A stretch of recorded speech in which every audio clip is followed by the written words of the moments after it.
Hi kids, this is Miss Marge, here to read a book for you. This is one of my favorite books of all time. It's called Corduroy, and it's by Don Freeman. Some of you get to take Corduroy home, don't you, and spend the weekend with him. Corduroy is a bear who once lived in the toy department of a big store. Day after day, he waited with all the other animals and dolls for somebody to come along and take him home.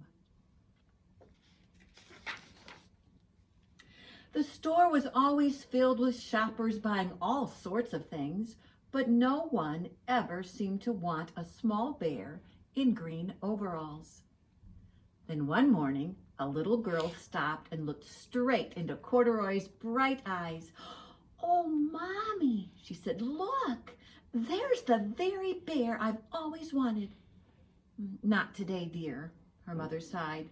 "I've spent too much already. Besides, he doesn't look new. He's lost the button to one of his shoulder straps." Corduroy watched them sadly as they walked away. "I didn't know I lost a button," he said to himself. "Tonight I'll go see if I can find it."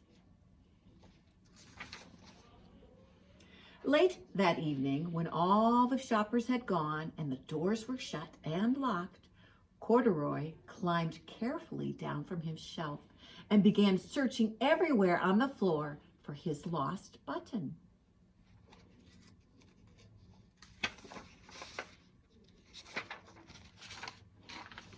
Suddenly, he felt the floor moving under him. Quite by accident, he had stepped onto an escalator, and up he went. Could this be a mountain? He wondered. I think I've always wanted to climb a mountain. He stepped off the escalator as it reached the next floor, and there, before his eyes, was a most amazing sight. Tables and chairs and lamps and sofas and rows of beds.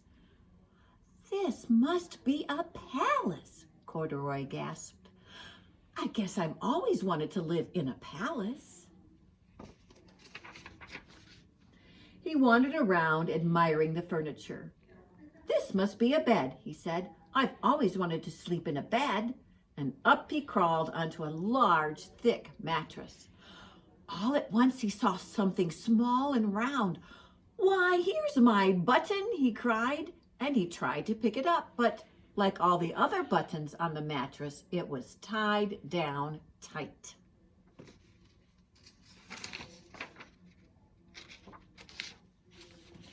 He yanked and pulled with both paws, and pop! Off came the button, and off the mattress Corduroy toppled, bang, onto a tall floor lamp. Over it fell with a crash.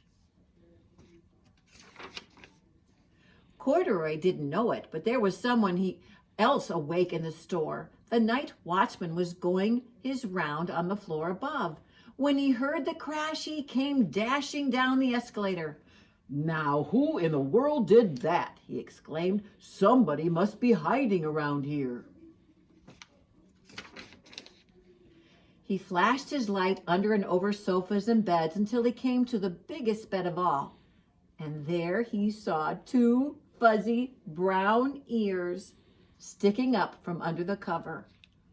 "Hello," he said. "How did you get upstairs?"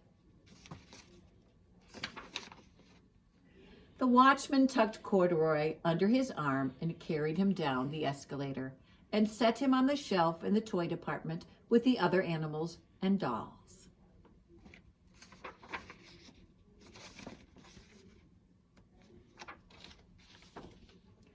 Corduroy was just waking up when the first customers came into the store in the morning, and there, looking at him with a wide, warm smile, was the same little girl he'd seen only the day before.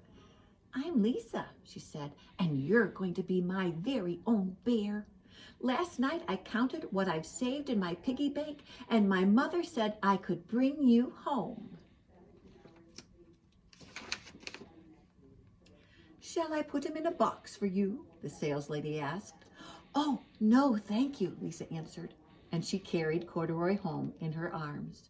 She ran all the way up 4 flights of stairs into her family's apartment and straight to her own room. Corduroy blinked. There was a chair and a chest of drawers, and alongside a girl-sized bed stood a little bed just the right size for him. The room was small, nothing like that enormous palace in the department store. This must be home, he said. I know I've always wanted a home. Lisa sat down with Corduroy on her lap and began to sew a button on his overalls. I like the way you are, she said, but you'll be more comfortable with your shoulder strap fastened. You must be a friend, said Corduroy. I've always wanted a friend. Me too, said Lisa, and gave him a big